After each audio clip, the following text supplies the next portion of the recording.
대한민국 국민 모두가 승리하는 그날까지.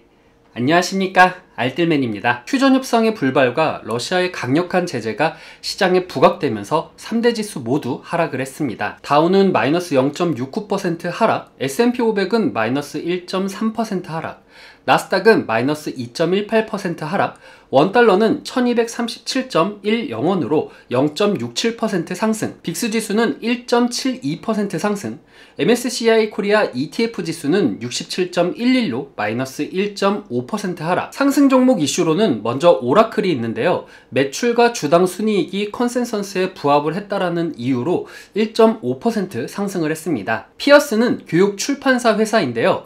아폴로 글로벌 매니지먼트의 85억 달러 제안을 거부했다라고 하면서 17.7% 상승을 했습니다. 하락 종목 이슈로는 메타 플랫폼이 있는데요. 러시아가 인스타그램에 대한 액세스를 제한하고 EU와 영국 규제기관의 2018 제디블로 광고 거래에 대한 독점 금지 조사를 하면서 마이너스 3.8% 하락을 했습니다. 리비아는 4분기 실적 보고 후에 2022년도 25,000대 완만한 차량 생산을 예상한다라고 하면서 마이너스 7.5% 하락을 했습니다. 도큐사인은 2022년도 매출이 예상치보다 낮다라는 이유로 마이너스 20.1% 하락을 했습니다. 푸틴 대통령은 금요일 크렘린궁과 우크라이나 간의 회담에서 특정한 긍정적인 변화가 일어났다라고 이야기를 했습니다.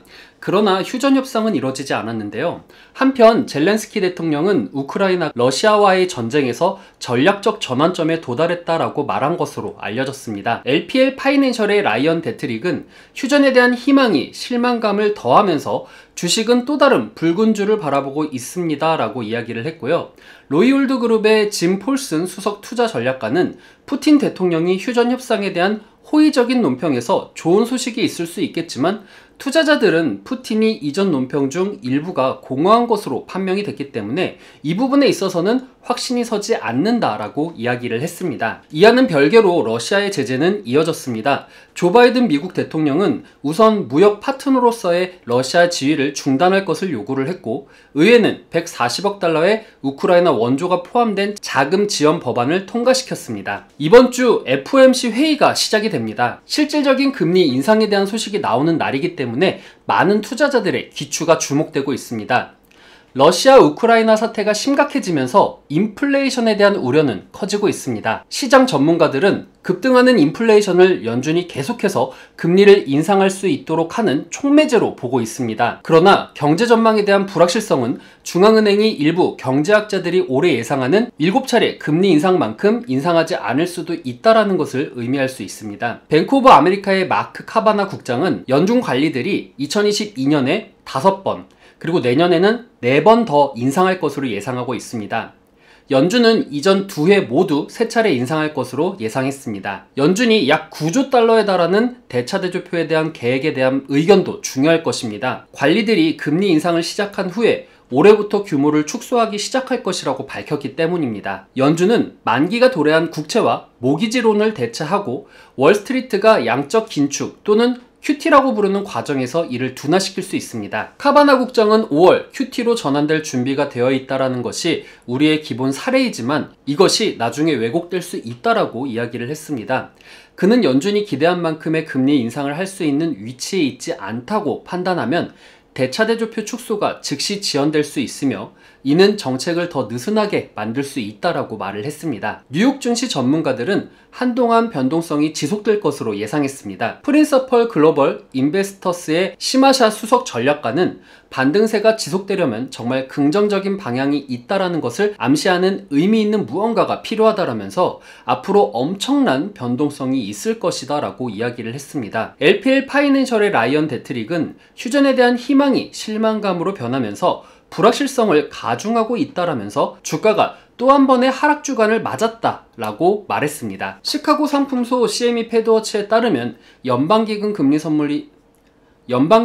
선물 시장에 반영된 올해 3월 연준이 금리를 25bp 인상할 가능성을 95.9%로 내다봤고 금리 동결 가능성은 4.1%, 50bp 금리 인상 가능성은 0%로 내다봤습니다. 4월물 서부 텍사스산 원유 WTI 가격은 전장보다 3.31달러 오른 배럴당 109.33달러, 3.1% 상승 마감을 했습니다. 원유 시장의 공급 부족 우려는 해소되고 있지만 단기적으로 유가가 폭등하면서 이번 주 일부 되돌림이 나타난 것으로 풀이가 됩니다. 이란 핵 합의 복원을 위한 협상이 중단됐다라는 소식은 공급 부족 우려를 부추겼습니다. 세프 보렐 유럽 연안 외교 안보 정책 고위 대표는 외부적 요인으로 빈 협상의 일시 중단이 필요했다라고 언급했습니다. 최근 러시아가 자국에 대한 서방의 제재를 협상에 연계하려고 하면서 거의 마무리 단계에 있었던 이란 핵 협상이 무산될 위기에 놓였습니다. 이란 핵 협상 당사국은 러시아가 포함이 되어 있습니다. 협상이 교착 상태에 빠지면서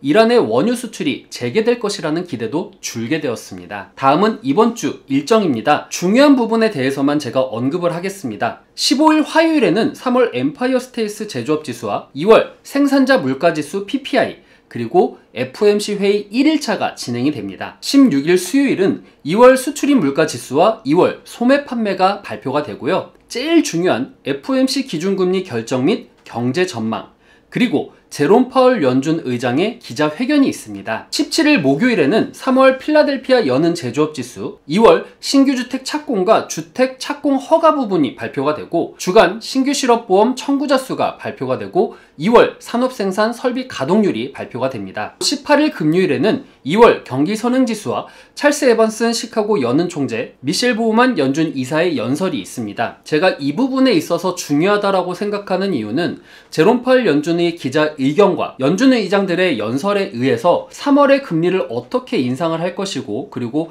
앞으로 QT 축소는 어떻게 할 것인가 그리고 금리 인상은 몇 번, 강도는 어떻게 할 것인가에 대한 언급이 나올 수 있기 때문에 충분히 시장의 변동성을 줄 수도 있는 요인입니다. 그래서 이 연설에 대해서는 꼭 체크를 하시는 게 좋을 것 같다라고 생각이 드네요. 물론 개인적인 생각으로는 FOMC 회의에서 이번 3월 금리 인상을 25bp 인상할 것이다 라고 저 역시 예상하고 있습니다. 금일 시장은 우크라이나와 러시아의 회담에 진전이 없고 FOMC 회의를 앞두고 있어서 변동성은 커질 것입니다. 우크라이나에 대한 긍정적인 소식은 곧 인플레이션 완화로 증시에 긍정적인 영향을 줄 것이며 부정적인 소식이나 무산 등과 같은 내용에 대해서는 인플레이션 우려와 장단기물 국채금리의 역전 현상인 스태그플레이션 우려로 시장에 부정적인 영향을 줄 수 있을 것입니다. 따라서 FOMC 회의 이전까지는 블랙아웃 기간으로 금요일 시장과 같이 애널리스트들이라던가 전문가의 의견에 의해서 시장이 위축될 수도 있기 때문에 변동성에 항상 대비하는 자세로 시장에 임해야 된다라고 생각을 합니다. 오늘은 시장이 장 초반에 눌릴 것으로 예상이 됩니다. 하지만 FOMC 회의 때 25bp 인상 가능성을 염두하시고 이 이후 상승을 바라보신다라고 하면은 오늘과 같이 눌림 구간에서 소폭, 아주 소폭 분할 매수를 하시고 또 내일 눌리면 또 소폭 분할 매수를 하시고 하시는 방식으로 접근을 하는 것이 저는 좋다라고 생각을 합니다. 국내 증시나 미국 증시나 지금은 싸게 매수할 수 있는 좋은 기회이기 때문입니다. 그렇다고 현금 비중 없이 올 매수를 하는 것은 금물입니다. 시장이 회의 전까지 내리 하락을 할 수도 있기 때문입니다. 목요일날 시장의 반등이 데드캣 바운스다라고 이야기를 하신 분들이 있는데 저도 그 의견에는 동의하는 바가 있습니다. 이번 주 일정을 확인하시고 투자 계획을 세우신다라고 하면은 구독자님들께서 좋은 성과 있을 거라고 생각을 합니다. 언제나 성투하시고요. 오늘 내용 괜찮았다 생각되시는 분들은 하단의 구독과 좋아요, 알람 설정을 눌러주시면 제가 영상을 만드는데 큰 힘이 될 것 같습니다. 아울러 내일 시황 따라잡기 그리고 내일 모레 시황 따라잡기는 제가 이사를 해야 되기 때문에 올릴 수 없을 것 같습니다. 이 부분은 정말 죄송하게 생각하고요. 오늘 하루도 꼭 성투하시길 바라겠습니다. 시청해주신 여러분들 감사합니다.